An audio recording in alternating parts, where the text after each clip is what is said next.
Mañanas con sentido. Un refugio sonoro donde el humor y la empatía se encuentran. Con la complicidad de Karen Rada y Silvana Sabio, lo insólito se cruza con lo cotidiano para dar vida a historias reales, divertidas y reflexivas. Porque la vida no siempre tiene sentido, pero las mañanas sí.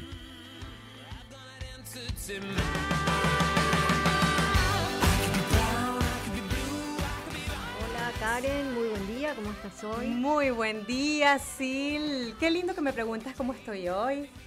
Yo estoy muy bien. ¿Y tú? Yo también, un poco a las corridas, intentando poner en práctica lo que tanto hablamos acá desde el programa. A veces sale mejor, a veces no tanto, pero aquí estoy, bien. No se puede huir del caos. La vida siempre nos sorprende con algo. Por más que intentamos organizarla, estructurarla, siempre hay algo nuevo. Así que es parte de surfearla, ¿no? Es parte. ¿Cómo dormiste anoche, Sil? Yo, perfecto. En general duermo muy bien, sacando algunas pesadillas que suelo tener, pero si no, muy bien.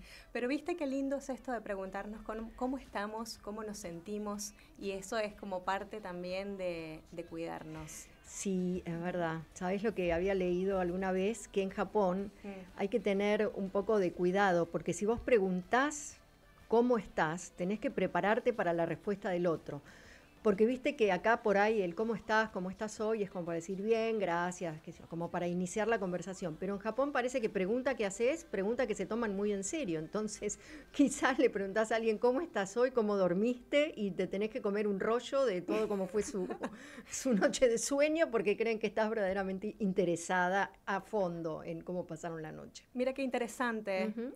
Y bueno, esto también de nosotros acostumbrarnos al recibir el no como respuesta, a recibir el no estoy bien como respuesta, porque también estamos un poco condicionados a que socialmente siempre tenemos que presentarnos desde el bienestar. Sí, viste que a veces es raro decir no estoy bien. Uno por ahí dice, y aquí ando. Mazo, tirando, estamos. Remándola. Bueno, nos presentamos. Para los que nos escuchan por primera vez, soy Karen, soy productora audiovisual, licenciada en educación, madre migrante y promotora del bienestar. Yo soy Silvana Sabio, madre, abuela, doctora en psicología y apasionada por el bienestar psicológico de las personas, abordado desde cualquier ángulo. ¿Y de qué vamos a hablar hoy? Creo que se viene un tema interesante. Hoy tenemos un tema interesante que vamos a hablar de los familiares que cuidan de familiares discapacitados o ya mayores, es decir, los cuidadores. El tema de la discapacidad en la familia se puede dar en cualquier momento y no ser esperada. En cambio, el envejecimiento de los mayores sí que va siendo algo esperado, porque con el envejecimiento general de la población es de esperar que ya los mayores de la familia lleguen a muy mayores. Y también es de esperar que sean cuidados por personas mayores también de la familia, porque todos nos vamos haciendo mayor. Mis padres se van haciendo mayores, yo me voy haciendo mayor, todos nos vamos haciendo mayores. Así que se podría ver como que la discapacidad es algo de lo que no podemos huir, es parte de nuestras vidas, eventualmente tarde o temprano. Bueno, más o menos, porque hay en el envejecimiento un deterioro que lleva a que la persona tenga más dificultad en su autonomía, pero no necesariamente una discapacidad, y eso es bien diferente de una discapacidad que se instale en una persona después de un accidente, por ejemplo, o a causa de, varias razones que pueden ser, y en eso nos vamos a estar adentrando durante el programa. Bueno, vamos a empezar ahora a darles nuevamente la bienvenida a nuestro patrocinante. Gracias, además, una vez más por acompañarnos. Se los vamos a presentar para que lo conozcan. En Mañanas con Sentido, sabemos que los buenos momentos también se disfrutan con buen sabor. Por eso, elegimos Pizza Cero, la cadena de pizzerías que combina calidad, sabor y tradición en cada porción. Perfecta para compartir, para darte un gusto o simplemente para sonreír. Encontrá tu sucursal más cercana o pedí online en Instagram @pizzacero_pilar. Pizza Cero, el sabor que todos eligen.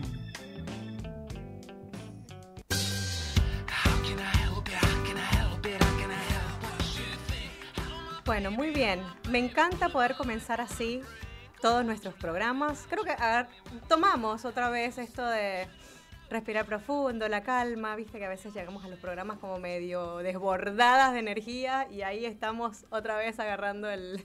Sí, como siempre, el ritmo. Tratamos de prevenir lo que es llegar a extremos, y en lo que vamos a hablar hoy sobre los cuidadores vamos a dar ciertas explicaciones, descripciones de lo que es el síndrome del cuidador, que justamente para que el que está cuidando no llegue a quedar tan desgastado que no pueda cumplir su función. Claro. A ver, esto me interesó mucho lo que estabas comentando hace unos minutos acerca del rol del cuidador cuando generalmente una persona mayor le toca otra persona mayor acompañarlo. Esto pareciera que es una determinación en la composición familiar, nos toca de esa manera, es la organización que vivimos cotidianamente. Es lo que se espera desde nuestra sociedad. Pero ¿a qué nos referimos específicamente cuando hablamos de cuidador? Vamos a fijarnos lo que dice la Organización Mundial de la Salud.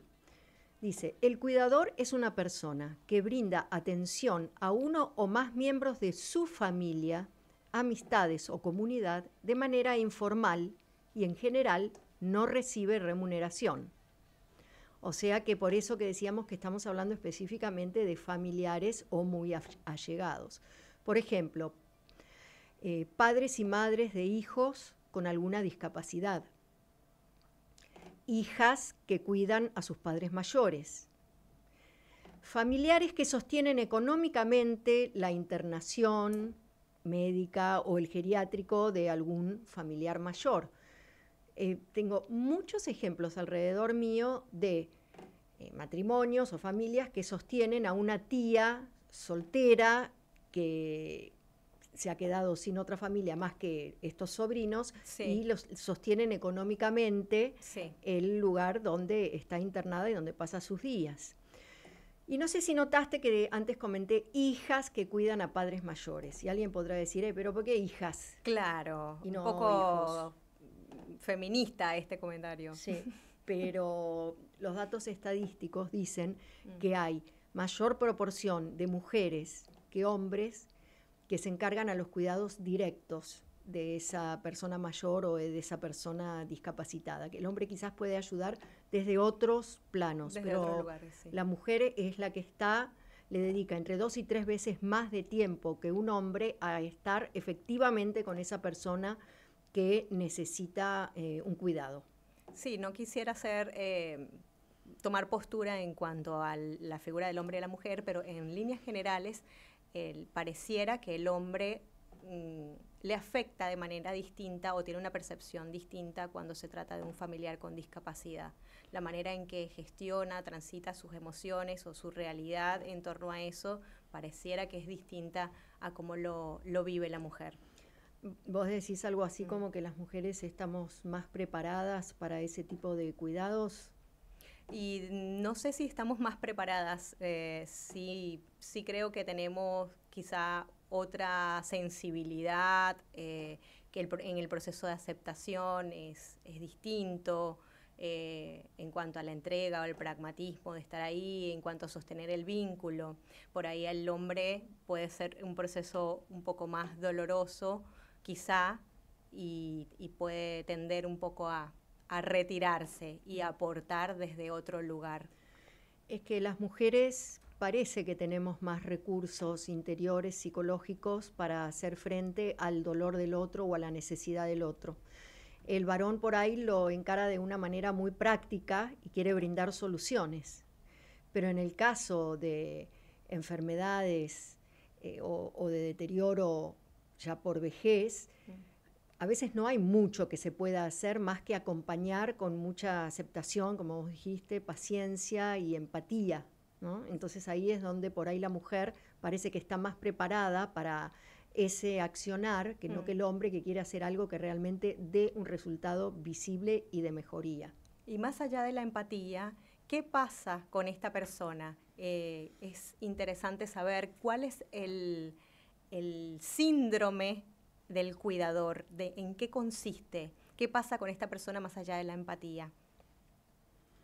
Acá hablamos que el síndrome del cuidador termina siendo esta palabra muy conocida y muy usada ahora, el burnout, porque no solamente lo estamos usando para cuidados de la vejez o para cuidados de chicos con discapacidad, sino que es un término que está siendo usado por madres, por padres en el día a día. Es el colapso mental, emocional de una persona por los constantes cuidados y la dedicación y toda la energía que absorbe tener que estar pendiente de tantas cosas y de pronto alejarse también de estos espacios de bienestar. Estoy tan saturado o tan entregada al cuidado de alguien más que empiezan a disolverse esos espacios personales. ¿Y por qué pensás en tu experiencia quizás de acompañar a algunas madres con el cuidado de sus hijos? ¿Por qué pensás que una madre a veces da todo y más allá? Todo y más allá, ¿no? Porque más allá de lo que puede. Creo que tiene algo que ver con lo que recién acabamos de hablar. La mujer tiene una forma distinta de asumir o de aceptar o de transitar el proceso con la discapacidad. Naturalmente, una madre, no sé si tiene que ver con el instinto y con la biología, está mucho más entregada al hogar. También tiene que ver por la etapa en que esté pasando y ahí voy a comentarles algo. Cuando una persona recibe la noticia de una enfermedad, una discapacidad, un proceso médico o una noticia fuerte relacionada a la salud de la persona, hay unas etapas para el duelo, ¿cierto? Tanto si es propio como si es de un familiar, decís. Correcto. Y estas etapas de duelo no necesariamente se transitan cuando hay un fallecimiento, cuando la persona no está, sino que se vive incluso en la enfermedad. Es decir, cuando algo se acaba, porque en una enfermedad lo que se acaba es la salud que había.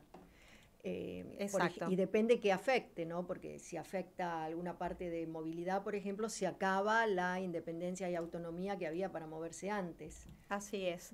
Entonces, en estas etapas del duelo, y dependiendo de la etapa que esté transitando la persona, también se vive de distintas formas. Elizabeth Kubler-Ross, que es una especialista o que dio una propuesta de este camino que recorren las personas como para identificar las emociones que estaban viviendo en determinado proceso de la noticia o de la enfermedad o del duelo incluso por pérdida. Ella los dividía en varias etapas, en 5 de hecho. La primer estado sería la negación. Ahí la persona normalmente no acepta lo que está pasando. La ira es esta frustración, tiene que ver mucho con esto de la noticia, de la imposibilidad de hacer algo para cambiarlo. La negociación, ya ahí es como sentarse en la mesa y empezar a discutir, bueno, ¿qué vamos a hacer con esta situación? La depresión, que está clarísima, y la aceptación. No siempre se vive estas etapas de la misma forma, no siempre tienen un orden cronológico. Hay veces que, dependiendo de la persona y de las herramientas emocionales que tenga, no pasa por todas las etapas. Hay personas que tienen más herramientas y directamente van a la aceptación y demás.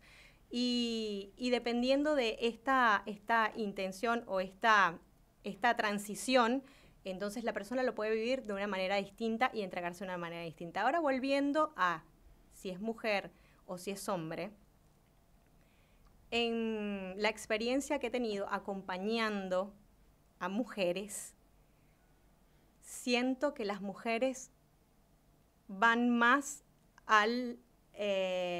o les es un poco más sencillo llegar al estado de aceptación y a empezar a hacer algo al respecto.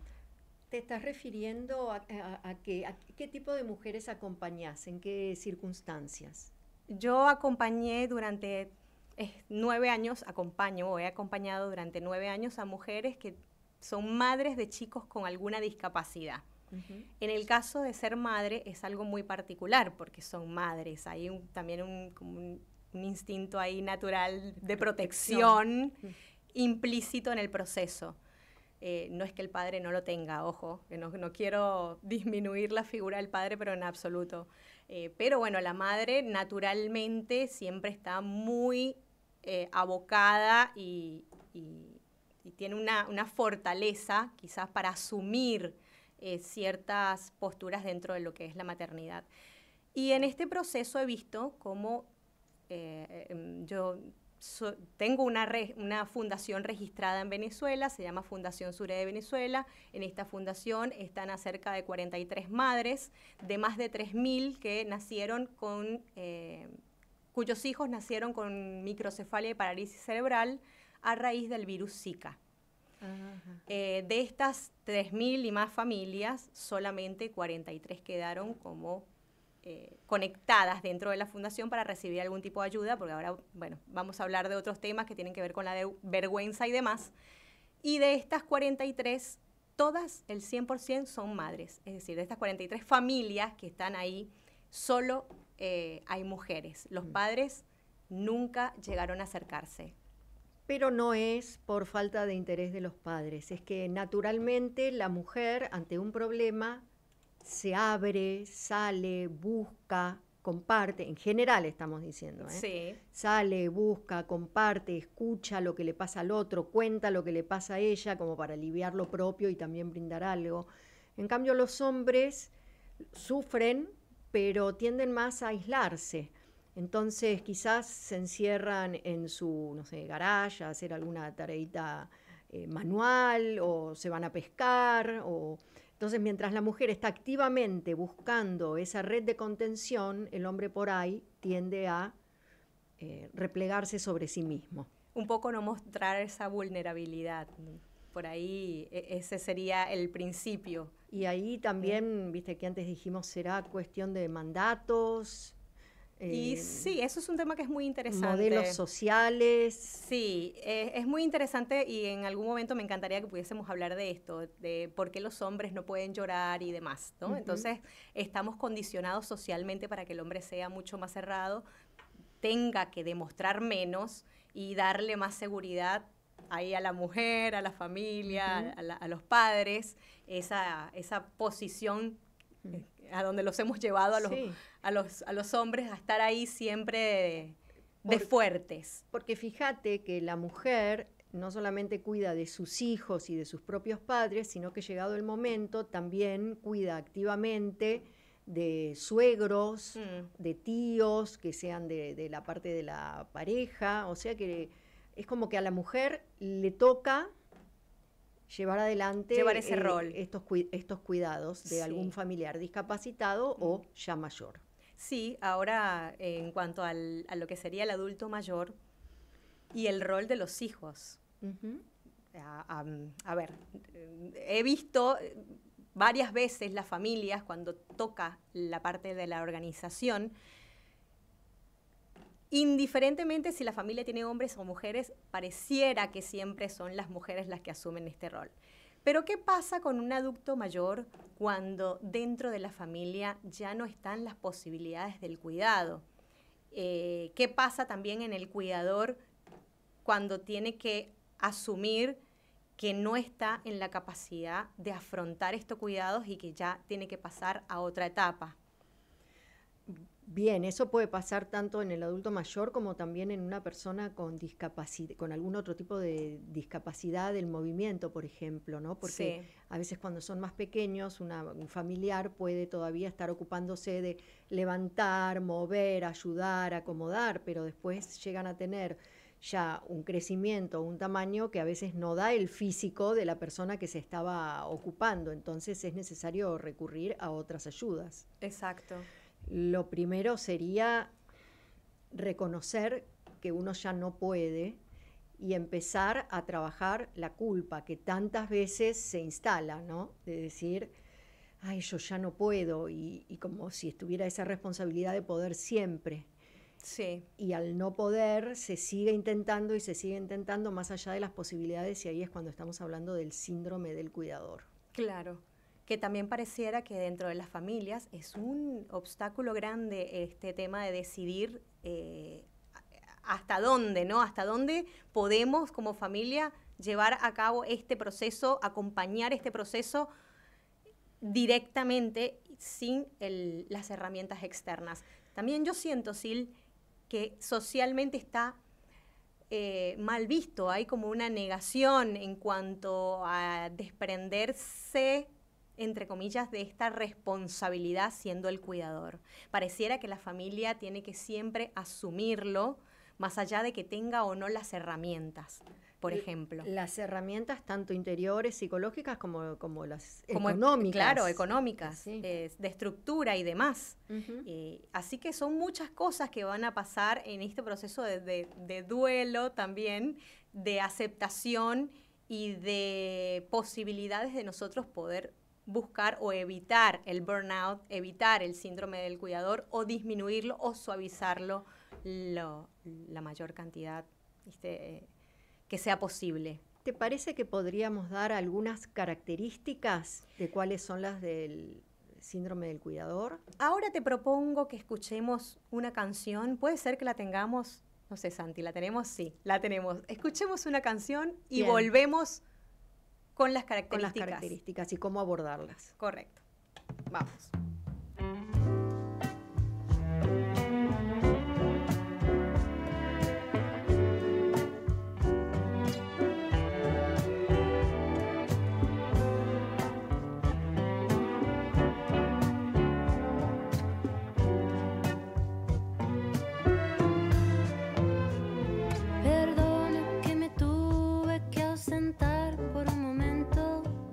Tenía una cita que atender conmigo misma. Había olvidado cómo ver en un espejo, en mi rostro, en mis ojos, lo que habita en mi universo. Perdona si lloré mientras bailaba. Tenía dolores viejos que atender de aquel pasado. Entonces regresé a ese silencio necesario para escuchar el corazón hablar de la verdad que son esos atardeceres, de la verdad que brilla en el tiempo presente, de la verdad que hay en aquellas simples cosas como respirar.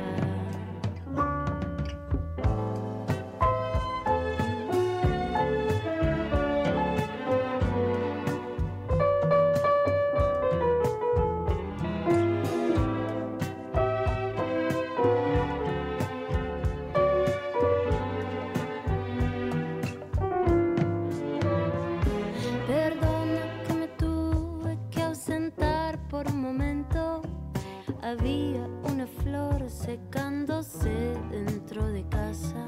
Tenía olvidado cómo hacerle compañía a la soledad de mi viejo jardín de Veracruz. Perdona si lloré mientras bailaba. Tenía dolores viejos que atender de aquel pasado. Entonces regresé a ese silencio necesario para escuchar el corazón hablar de la verdad. Y el lugar correcto es el ahora para caminar.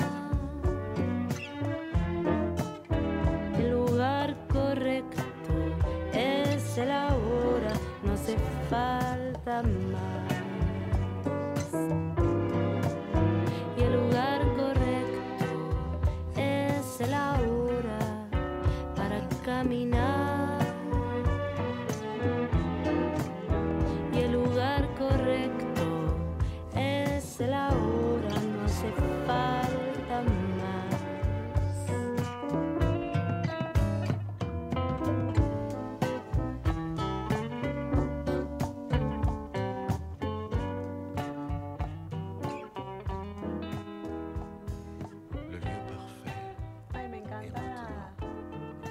Bueno, acá estamos nuevamente. Estaba diciendo que me encanta cómo quedó ahora la estética de la radio. Para los que no lo han visto por streaming, acérquense a Symphony 91.3 para que vean qué bonito está quedando este streaming de YouTube. Y si van y se acercan, por favor, le dan like, que eso es muy importante para que podamos seguir con muchos oyentes y que crezcamos programa tras programa. Así es. Mientras escuchábamos la canción, le estaba poniendo atención a la letra. Me encanta ponerle atención a las letras. Y acá lo que está diciendo la que está cantando, la intérprete... Natalia Lafourcade. Ok. Tiene mucho que ver con los estadios también de Kübler-Ross, de lo que estaba hablando antes Karen. Yo no la quise interrumpir, obviamente, para que pueda hablar de todos los estadios. Estaba pensando, el primero que vos mencionaste fue negación. A mí me gusta mucho tratar con el shock, porque a veces la negación es no una resistencia, sino un estado de desorientación, sobre todo cuando quizás se produce una discapacidad a causa de un accidente físico, un accidente cerebrovascular. Lo primero que hay es un shock, es algo inesperado. Entonces, no es que haya una negación por resistirse, sino porque, ¿dónde estoy parada? ¿No? Sí. Después otra cosa que quería comentar es, y esto sí que lo canta la intérprete, es oré, oré y oré, mientras bailaba, creo que dice, ¿no? Sí. Y Karen mencionó la tercera etapa, que es la de negociación. La negociación muchas veces es no solamente con el exterior y con ver, bueno, cómo me voy a encargar de esto, sino una negociación con las creencias interiores de cada uno. Si uno cree en Dios, es como una negociación con Dios. Dios, por favor, si haces que esto salga bien, yo voy a ser una mejor persona o voy a abandonar determinado hábito negativo o determinada adicción, como si uno pudiera, ¿no? Decir, mira, te intercambio este esfuerzo mío, que lo hago con el mayor de los amores, porque la otra persona vuelva a estar bien. A veces no es Dios, es el universo, es cualquier vivencia interior trascendente que la persona tenga. Y bueno, cuando nada de eso sucede, ahí llega la etapa de aceptar que las cosas cambiaron y que hay que hacerle frente a las cosas como son. Entonces, pareciera que es un proceso bastante complejo poder llegar a la aceptación. Y en muchos casos quizá la persona ni siquiera logre llegar hasta ese lugar, ¿no? Y se quede en etapas previas. Si habías mencionado la etapa de la ira, ¿no? La etapa, el enojo puede ser algo que se quede siempre adentro, el enojo de por qué la vida me trajo esto, por qué la vida se ensaña conmigo, por qué me tuvo que pasar a mí. Y a veces mismo, aunque uno se encargue bien de las cosas como se tiene que encargar, con la responsabilidad y con el amor y todo, muchas veces ese enojo interior de que las cosas no fueron como uno hubiera deseado, es muy difícil sostener también el dolor de un familiar, es muy difícil sostenerlo. Viste que a veces hasta pareciera que estamos más capacitadas para sostener el dolor propio que ver sufrir a una persona que amamos. Bueno, eso pasa mucho, siendo hijos también, siendo hijos y siendo madre. Además es como un rol donde estás muy vulnerable. Ser hijo y ser madre es fuertísimo.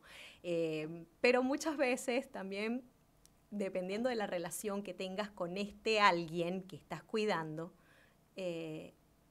afecta cómo lo vas a llevar y cómo el proceso se puede suavizar o no. Esto que decías de la ira, ¿qué pasa cuando me toca cuidar a un adulto mayor que por ahí está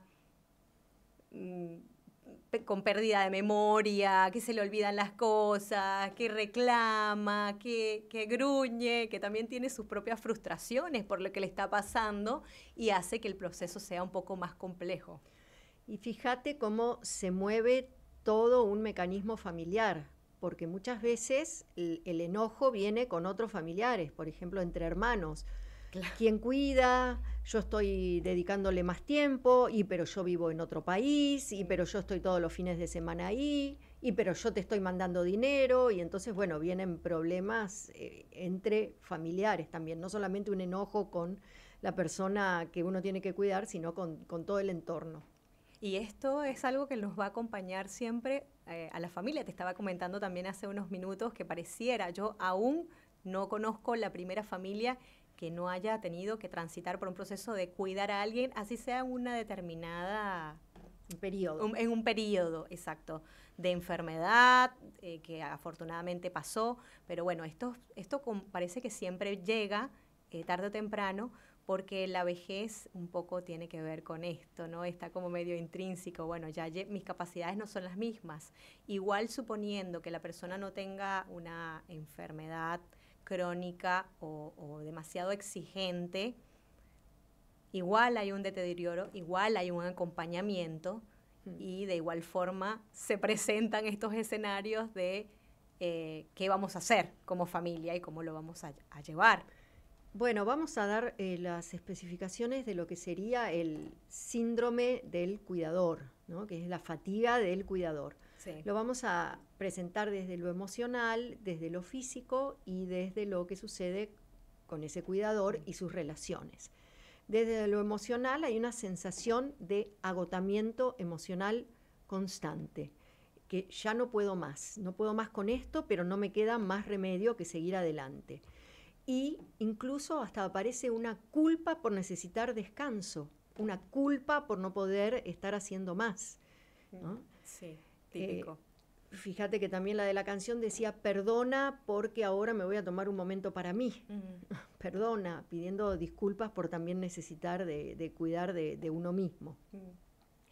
Aparece también tristeza, irritabilidad, una ansiedad constante, un enojarse por cualquier cosa, un estar alerta y dificultad para sentir placer, entusiasmo, esos placeres pequeñitos que decimos, el placer de sentarse a tomarse un té, un café, el placer de darse un baño con tranquilidad y no a las corridas, porque uno sabe que el de afuera está esperando para pedir, para llevar, para traer, ¿no? Sí. O sea que todo eso es lo que aparece desde lo emocional, un agotamiento emocional extremo. Que viene muy ligado a la culpa, eso que estabas diciendo, ¿no? Porque nos da culpa todo, hasta podernos tomar un café tranquilos en un lugar. Eso lo has visto, ¿no? Con las madres. Lo he visto, sí, siempre. Creo que es algo que acompaña al proceso. Cuando se trata de madres con chicos con discapacidad, tiene además otras aristas, porque los tiempos siendo madres son distintos. Y porque siempre está implícita como la esperanza de que eso va a mejorar o va a cambiar la disposición de hacer cosas hasta sobrenaturales para poder ayudar a ese chico, porque justo es un chico y está en proceso de crecimiento, y bueno, eso te pone en otro lugar. Por ahí con un adulto mayor puede haber un proceso distinto o cómo lo asuma la persona, ¿no? Porque es como un desgaste que siente o piensa no va a acabar hasta que acabe. Sí, incluso un deterioro de una persona mayor es algo esperable, en mayor o en menor medida, pero se espera que con el paso de los años haya un deterioro. En cambio, en un niño que está creciendo, uno no esperaba y no espera esos deterioros que se van dando cotidianamente. O sea que al agotamiento emocional se le debe sumar la frustración de tanto que se hace, y no es mucho quizás lo que se puede avanzar, sino más bien quizás sostener hasta donde se puede y nada más. Claro, y ahí va la frustración completamente. Además que como madre te toca también absorber o asumir la frustración de la familia, la frustración de la pareja y la frustración del mismo niño que está creciendo. Es como una esponja de todo un montón de emociones y situaciones que van pasando en relación a ese proceso o a esa persona. Sí. En defensa de los varones, quiero decir que también es como que las mujeres tenemos más permitido el expresarnos y el decir no, en algún momento no puedo más. Sí. Es difícil decirlo, pero hasta está permitido que una se permita un momento de quiebre, un momento de ponerse a llorar, un momento de decir yo no doy más. Y los hombres no tienen ese alivio, porque eso es una descarga que produce un alivio, aunque nada cambie en el exterior, pero al menos uno logró aliviar ese dolor interno. Los hombres no suelen tener eso permitido. Claro. Con lo cual, en ese sentido, se les puede hacer más duro también. Sí, igual sí, una percepción muy personal, yo creo que hay mucho juicio en torno a la discapacidad y mucha presión social en cuanto al rol del cuidador. La mujer, al hombre también, por supuesto, pero esto es inevitable, que la mujer sea como la mayor vista dentro del rol, igual que sigue pasando con la maternidad, la paternidad. Pareciera que la sociedad aún pone un peso mayor en el rol de la mujer como cuidadora. Y esto lo que trae es mayor frustración, mayor culpa, menos disposición para buscar tu bienestar propio, porque ¿cómo es posible que tengas, que se te pase por la cabeza que vas a poder disfrutar de tu vida cuando te tienes que hacer cargo de esta situación? Bueno, vamos a volver a las características del síndrome de la fatiga del cuidador, pero después vamos a abordar esto que decís, porque a veces no se trata de salir a disfrutar de la vida, lo cual está muy bien, sino de darse el autocuidado. Ya no estamos hablando de, me voy al extremo del disfrute y me olvido de todo, no, sino lo básico de hacer algo que implique el autocuidado. Entonces, volvamos. En la dimensión emocional tenemos la sensación de agotamiento emocional permanente, culpa, tristeza, irritabilidad, ansiedad. También esto se manifiesta en el físico, fatiga crónica, insomnio o levantarse cansado aún después de haber dormido, dolores musculares, dolores de cabeza, contractura, ¿no? Se dice que como que cada emoción se ubica en alguna parte del cuerpo, entonces cuando estás llevando el peso de lo que pasa, te duelen los hombros, bueno. Disminución de las defensas, con lo cual uno se puede agarrar más enfermedades, y problemas digestivos, porque parece que todo pasa por nuestro intestino, ¿no? Nuestras emociones pasan por el intestino y también las soluciones o los recursos también surgen desde allí. Entonces, bueno, los problemas digestivos a la orden del día. Y luego hay una dimensión relacional que también se ve afectada, un aislamiento social de que la persona que está cuidando deja de tener ganas de estar sociabilizando, deja de tener fuerza de asistir a otras reuniones o a eventos que podrían distraerla y resultarles útiles, abandona quizás cosas de cuidado personal como gimnasia, ejercicio, distracción, algún hobby que estuviera haciendo, y se llega en puntos extremos a perder la identidad propia. Si yo no estoy cuidando a esta persona que me ha tocado cuidar, ¿quién soy?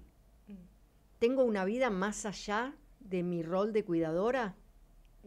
Esa es la gran pregunta, sí. Y volvemos a lo mismo, todo esto, en cuanto a la parte social y a las relaciones, el aislamiento no solo llega por una, por supuesto, postura propia y por una situación propia, también muchas veces pasa que el entorno inmediato está afectado por la situación personal de ese que lo está viviendo y no tiene tampoco muchas herramientas con que aportar. Entonces hay también un alejamiento de el círculo más cercano, directo, familiar, amigos y demás, porque son personas que no saben qué decirte, qué hacer, cómo ayudarte, cómo aportar, y tienden a alejarse. Entonces va de lado y lado.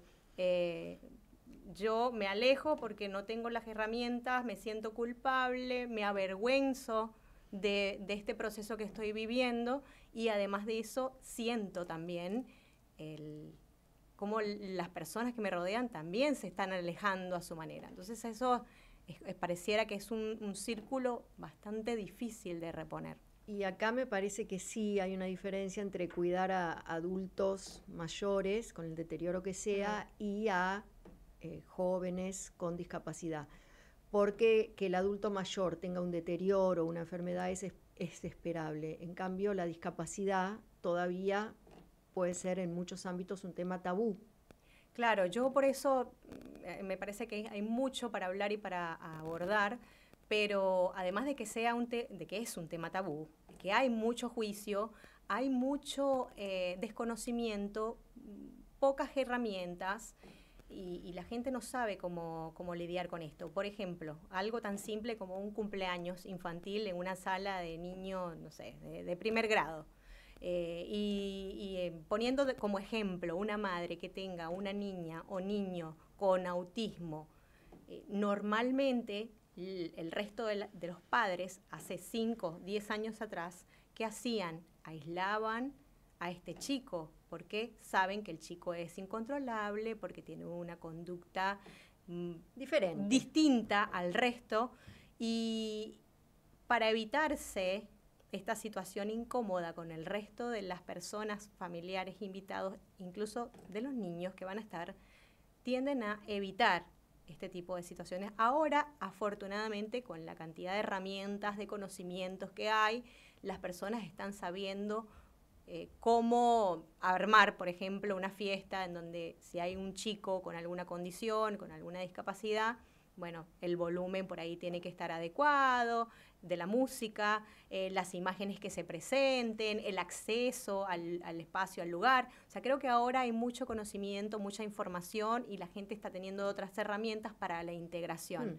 Me hace pensar algo interesante, que la gente de alrededor por ahí no está informada respecto a cómo tratar a un chico con alguna discapacidad. Entonces también es parte del rol del cuidador estar enseñando al entorno, porque es ese cuidador el que tiene que decir, bueno, estas son las características especiales que necesito para mi niño en el cumpleaños. Puede ser algún niño, por ejemplo, con silla de ruedas, entonces que se necesite cierta infraestructura para que la silla de ruedas se pueda mover, pueda pasar, ¿no? Entonces el cuidador tiene además ese rol de educar a los demás. Siempre, sí, y de ahí parte el principio de la aceptación también, porque una vez que la familia acepta la situación, puede abordarlo e incluir tanto a familiares como amigos dentro de lo que sería el proceso de la discapacidad, o de acompañamiento de la discapacidad de este niño. Entonces yo necesito estar muy clara de lo que vivo, abrirme también a poder charlarlo con otras personas para que la vida de ese chico que estoy acompañando sea dinámica, se pueda él también abrirse a relacionarse con otras personas, pueda ir a otros espacios. O sea que acá está surgiendo como uno de las de los pasos que habría que dar como para vencer el síndrome de fatiga del cuidador, que es abrirse a pedir ayuda. Pero me estás explicando que primero hace falta una aceptación de las circunstancias como son para animarse a pedir ayuda, a otros familiares, a personas del entorno. Sí, cuando se acompañan a otras familias con una situación similar, lo primero que se intenta llegar o lograr es entender que están en esa situación, que no la van a cambiar y que esa es una posibilidad de transformación dentro del núcleo familiar y que también se puede vivir desde la alegría. Y partiendo desde ese punto hay un montón de herramientas y mecanismos para que las personas entiendan que acompañar una discapacidad puede ser algo más agradable y más llevadero. A mí me parece que este tema de la discapacidad en personas más jóvenes es un tema que amerita un programa en sí mismo, ¿no? Especial, sí. Especial, como para que podamos estar hablando de situaciones en concreto, si no nos quedamos como un poco en el aire. Sí. Yo ahora quería ir a situaciones en concreto de cosas que suceden cotidianamente cuando uno está cuidando a un adulto mayor, con mayor o menor discapacidad, ya sea de la parte de movimientos o cognitiva, que hace que ese cuidador se canse, se harte, pierda la paciencia y se llegue a ese extremo de fatiga. Entonces hay 14 hábitos de cuando uno se vuelve mayor, que es lo que causa la fatiga de la persona que cuida. Por ejemplo, la repetición de historias. Y el cuidador la escucha 1, 2, 3, 5 veces y al principio parece como simpático y la paciencia está, pero después la paciencia desaparece. Rigidez mental.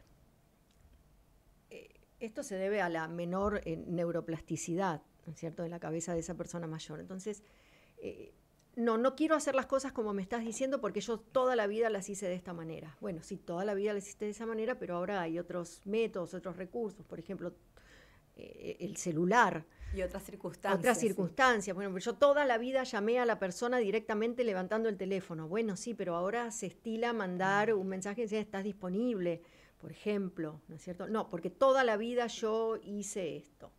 Bueno, entonces esa rigidez mental es muy difícil de lidiar con esa rigidez mental. Porque si la persona no tiene una enfermedad muy notoria, es difícil ver que ese otro, ese padre, esa madre, ese tío que antes era tan lúcido, ahora se pone obstinado y parece como si lo hiciera a propósito, y no es que lo está haciendo a propósito, es que no está pudiendo su cerebro manejarlo diferente. Y esta frase famosa de es un adulto mayor, hay que entenderlo, tengamos paciencia. Sí. El entender es después una de las claves que vamos a dar en el final sobre qué hacer con esta, porque ahora estamos describiendo los síntomas de la fatiga y qué características de ese adulto mayor o persona discapacitada puede llevar a ese síndrome de fatiga. La otra es la queja constante. Hay casos donde la queja será constante y no queda otra que quejarse en ciertos casos de discapacidad, de dolor crónico, por ejemplo. Pero nuevamente, un adulto mayor que envejece sin una gran enfermedad, a veces se instala en la queja porque es como que su cabeza fue a poner el foco en lo negativo, nada más. Y la otra persona dice, pero mirá qué lindo día que hace. No, pero es un calor tremendo. Bueno, pero trata de poner el foco en lo positivo que hay a tu alrededor, porque seguro que va a haber cosas positivas y negativas, pero ¿por qué solamente está la queja? Y bueno, a veces el quejarse es la única forma de conexión que ese adulto mayor tiene, ¿no? O de lidiar con su propia frustración. Sí, y no sabe poner en palabras qué me está pasando, entonces, ¿qué me está pasando? Me quejo. Claro. Invasión de límites personales también, ¿no es cierto? Sí. Cuando ese adulto mayor se quiere meter en todo, me está diciendo, bueno, deja que lo hago yo. Por otro lado, estamos como diciendo, bueno, ya no podés hacer eso, deja que lo hago yo, deja que yo hago esto. Eso sobrecarga al cuidador y hace sentir al adulto mayor como un inútil. Pero hay que tener la paciencia de decir, bueno, te ayudo a hacerlo, te voy a acompañar a hacerlo, porque cuando hablamos de invasión de límites personales, hablamos de límites personales del cuidador y del cuidado, ¿no? Porque tantas veces el cuidador, por no tener la paciencia de esperar a que ese adulto mayor lo haga, se mete en, por ejemplo, bueno, vení que ya te lo hago yo, bueno, deja que yo te arreglo esto, bueno, deja que yo hago lo otro. Y bueno, así estamos inhibiendo el comportamiento de la persona. Anulando a la otra persona, ¿no? Sí. Que es otra cosa clásica también de un hábito del adulto mayor que pone mal y conduce a la fatiga del cuidador. La pérdida de interés por el autocuidado, por la higiene, por bañarse, los hombres por afeitarse, las mujeres por cuidar de su pelo, ¿no? Es parte de la misma, ¿no? De esta depresión que puede estar viviendo la persona para... Sí, y una falta de motivación, ¿no? Porque por ahí es una persona mayor que ya no sale de su casa y entonces dirá, ¿para qué me voy a arreglar?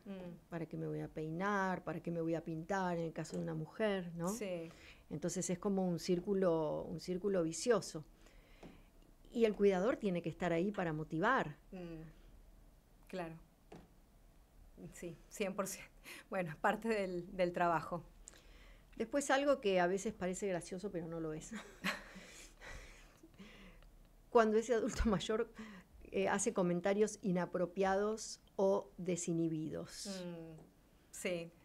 Eso es un deterioro ya en la corteza prefrontal. Mira vos. Sí. Está bueno escribir estas frases. Sí. En la heladera. Y esto ayuda, claro, pero hay que entender que a ese adulto mayor le está pasando la desinhibición. Llega un momento donde es tan obvio que quizás ya tiene un problema cognitivo que decir, bueno, está patinando. Claro. Pero cuando empieza el deterioro, por ahí no te das cuenta que está patinando. Claro, ahí es donde está el peligro.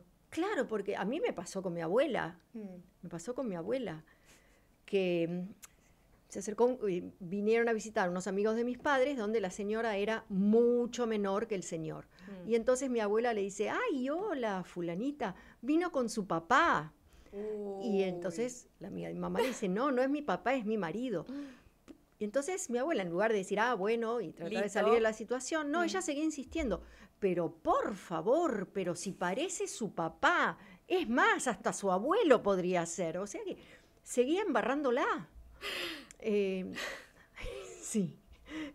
Eran los comienzos de un deterioro que si yo hubiera visto a mi abuela después, 20 años después, hubiera dicho, bueno, estas ya eran las primeras patinadas, pero en su momento yo quería decir, ¿dónde me escondo? ¿Dónde me meto? No puede ser que esté diciendo lo que está diciendo, ¿no? Pero bueno, por eso te decía que por ahí uno lo cuenta y parece gracioso. Y parece gracioso, pero en el momento no lo es. Y ahora, ¿cuál es la solución a todo esto? Bueno, porque nos falta, la parte física que ya le habías comentado. Sí, son varias las cosas para seguir comentando. Quizás las puedo nombrar. Manejo problemático del dinero. Uy, sí. Ya sea que no quiere gastar, sí, cuando claramente no es un problema el dinero, o al revés, que es totalmente generoso de una manera que ya no es... Fuera de lo normal. Fuera de lo normal, fuera de de toda cautela, ¿no? Entonces, bueno, el manejo del dinero es un tema que genera muchísimo cansancio y agotamiento en el cuidador. La manipulación afectiva. El fin de semana las hijas de Carmela fueron a visitarla, pero vos no tuviste más que 5 minutos para mí. Claro. Sí. Sí. Cuando además por ahí esa persona no estuvo 5 minutos el cuidador, sino que se ha pasado varias horas, ¿no? Pero la manipulación afectiva está. Esta frase es, yo siempre estoy sola, solo, sí, nadie me visita, nadie me quiere. Claro, vos tenés tu vida, yo ya no importo. En el fondo, lo que hay es una gran soledad y una necesidad de estar acompañado, esa necesidad de conexión, y bueno, va de la mano con la queja, ¿no? No saber cómo hacerlo y no saber cómo conectarse de otro modo. Que también se hace difícil conectarse de otro modo, ¿no? Porque esa persona se pasó quizás metida en su casa todo el fin de semana y vos vas a visitarla, le contás cosas del exterior que ya no le importan. Claro. Entonces no es nada fácil. Y tiene mucho que ver en cómo se había construido ese vínculo de esas dos personas durante toda la vida, ¿no? Claro. Cómo nosotras normalmente nos relacionábamos, y eso se hace evidente cuando nos toca este rol cuidador y cuidador. Y claro, cuidando a quien antes era tu cuidador. Exacto. A eso te estás refiriendo. Sí. Si ahora cuando una o uno se torna en cuidador de quien era su propio cuidador. Exactamente. Otro tema que a veces no se habla mucho, que es el abuso de alcohol o medicación por parte de ese adulto mayor. Okay. Y eso se torna en un problema, porque se torna una adicción al alcohol con todos los efectos, y lo mismo con la medicación. Y ese adulto mayor lo que está buscando es un momento de alivio, pero eso genera un gran problema para el cuidador. Claro. Sí, gravísimo. Otro, hábito. Aislamiento voluntario, es decir, no quiere salir, no quiere ir a las reuniones familiares, no quiere recibir visitas, pero después se queja por la soledad. Entonces ese cuidador está en un, no tengo forma de salir de esta, porque se niega a ir, y quizás con muchísima razón, que ese adulto mayor se niegue porque quizás no escucha bien, o no tiene tema que compartir con el resto de las personas, o quizás lo sientan a la mesa ahí y se queda como perdido, aislado, porque no tienen nada que preguntarle. El tema de la audición es importantísimo también, cómo deteriora la calidad de vida de ese adulto mayor el tema de la audición, porque no puede participar, tiene como que poner cara de que está participando, pero no está pudiendo participar. Y a veces hay hasta una resistencia a aceptar la solución, que sería, bueno, ponete un audífono. Claro. Y uno dice, pero si la solución es ponerse un audífono, ¿por qué no se lo pone? Y ahí viene el tema de la rigidez mental. Sí, todo un círculo. Y por último, la falta de gratitud. Eso es algo que al cuidador, a la cuidadora afecta muchísimo. Sí. La falta de reconocimiento y de gratitud por el tiempo, la energía, el amor que se está dando. No es que uno esté esperando algo a cambio del amor que está dando, pero la falta de gratitud de todo lo que ese cuidador está dando es algo que resulta muy, muy golpeante, digamos, para el cuidador. Y sí, muchísimo. Y es como tan frecuente, porque además que es la figura del cuidador es algo esperado. Entonces hay que dar un salto cuántico en la percepción de cómo vemos y aceptamos las cosas. Y entonces, ¿qué hacemos con todo esto? ¿Qué hacemos con todo esto? Porque los oyentes se quedaron, me está pasando todo esto. Claro. ¿Qué voy a hacer ahora? ¿Y qué hacemos con todo esto? Me identifico. Entonces, el primer punto, yo de todo lo que vimos, saqué 3 puntitos como para llevarse de recordatorio. Primero, entender. Entender qué está pasando dentro de la cabeza de esa persona, de ese adulto mayor, con un deterioro cognitivo o con alguna enfermedad.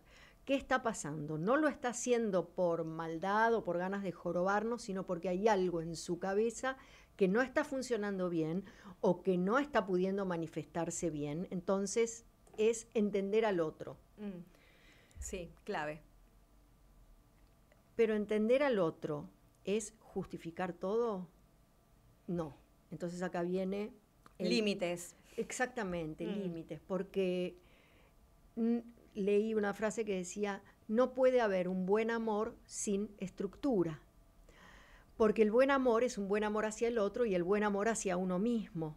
Sí. Entonces, totalmente. El punto número 2, después de entender, es límites. Está bien, yo te entiendo, pero tengo que poner límites a el tiempo que doy, a los modos, al trato, y si a veces no puedo cambiar esos modos o ese trato del otro, entonces veo qué puedo hacer yo. Me retiro, trato de decir, no, esto está pasando porque su cabeza no le funciona, entonces no soy reactivo. Aunque parezca algo muy leve, el tema de la respiración. Cuando uno está nervioso, y ya lo he dicho, lo digo muchas veces, pero es que es muy importante, uno tiene una respiración cortita. Con la ansiedad uno lleva una respiración cortita. La respiración cortita lleva a que permanecemos en ese estado de ansiedad, en ese estado de estrés, en ese estado de alarma y reaccionamos. Entonces, estamos hostiles.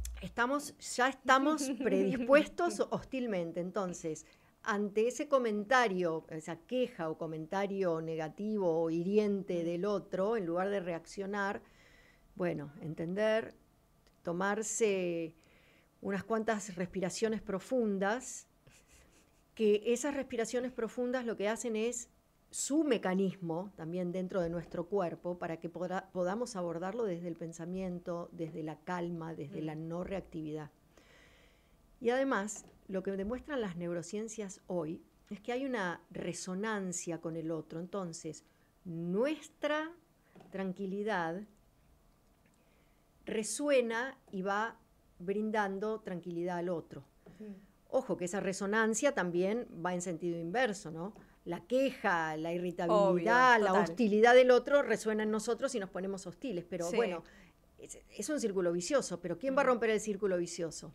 El que se da cuenta, el que tiene conciencia, el que puede. Entonces, yo rompo esa resonancia con tu hostilidad, por ejemplo, y me muestro calmada, respiro hondo, porque respiramos siempre. Sí, respiro exacto. hondo, me calmo, pienso lo que te respondo y te transmito esa tranquilidad y te pongo el límite. Claro. Si me hablas de esta manera, yo me siento mal, me voy a ir, voy a volver dentro de 5 minutos, pensalo. Sí. Bueno, Sil es una mujer muy pragmática y amo que sea así, porque nos da siempre soluciones muy acertadas para esto del bienestar. Yo les voy a ir con un tema un poco más existencial, a ver. como para cerrar nuestro día de hoy. Cuando alguna situación inesperada o esperada llega a nuestras vidas, como lo que es cuidar a una persona mayor, cuidar a nuestros padres, cuidar a un hermano, cuidar a alguien que está pasando por una enfermedad, ser padre de un chico con discapacidad, y yo creo que acá se engloba todo. Son situaciones tan fuertes emocionalmente que generalmente nos llevan a hacernos preguntas un poco más profundas, ¿no? Acerca de la vida, de por qué estamos acá, de por qué esto me está pasando, una cosa te lleva a la otra y normalmente uno empieza como a profundizar en cosas que en la cotidianidad no llegan, o no se abren esos espacios. Y desde mi lado, creo que la forma o la visión de ver las cosas cambia positivamente cuando empiezas a agradecer a la vida esta situación dolorosa o estas preguntas y comienzas a buscar respuestas dentro de tus creencias, dentro de tu espiritualidad, dentro de cualquier cosa que sea o que te genere este bienestar.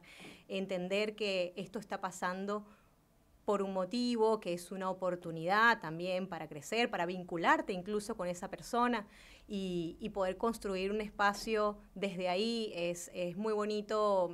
Yo les voy a dar un ejemplo específico. Mi abuela paterna, ellos eran 7 hermanos y mi abuela estaba con muchos años, ACV, infarto, pasó por varias situaciones duras y estuvo aproximadamente 4 años padeciendo de un montón de cosas hasta que finalmente se fue. Pero en ese acompañamiento de los 7 hermanos, que eran un montón, en donde pasó todo lo que dijiste, todo y cada uno de las etapas y de las situaciones. La menor de los chicos, recuerdo, me dijo algo muy bonito cuando finalmente mi abuela falleció, y era que en este rol ella le había tocado ser la amiga.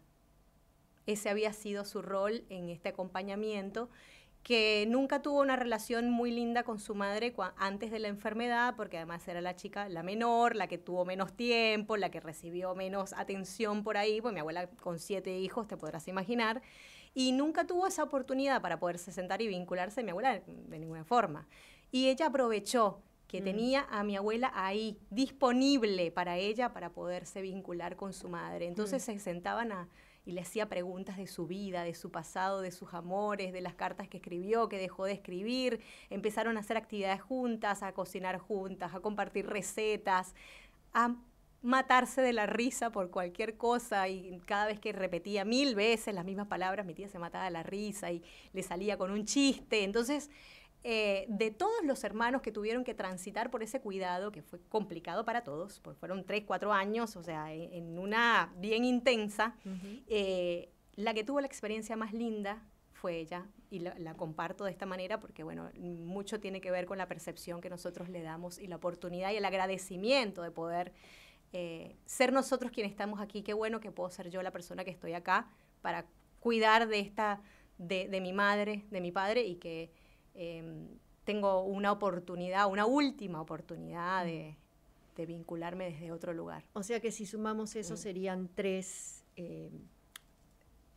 puntitos que damos como para lidiar con el síndrome del cuidador. Entender lo que le está pasando al otro, hacer un cambio de foco, de decir, Claro. en lugar, esto es una cosa muy pesada que estoy llevando, decir esto es una oportunidad de, Sí. es lo que estás diciendo. Y el tercer punto sería los límites, Sí. que eso implica Autocuidado. la importancia del autocuidado y de la autocompasión. Yo Sí. también merezco Mm. un tiempo, un descanso y poder seguir adelante con otros aspectos de mi vida. Sí. Bueno, hasta acá hemos llegado con el programa. Espero que haya sido de utilidad, que les sirva, que reflexionen, que nos dejen sus comentarios, por favor, en el link del streaming. Siempre nos enriquece y nos preparamos para hacerlo cada vez mejor y ofrecerle temas también que sean de utilidad. Y nos gusta ese intercambio con los oyentes porque nos gusta contestar a todos los comentarios que hacen en el streaming de YouTube. Y aprovechamos para decirles, no se olviden de poner like. @Mañanas con Sentido, @KarenRada1706. Y @silvana.a.savio. Gracias por acompañarnos. Y agradecemos a Pizza Cero, que nos acompaña cada mañana de jueves y contribuye a que este programa sea posible. Muchísimas gracias. Que tengan un hermoso día. Chao, chao. Chau, chau.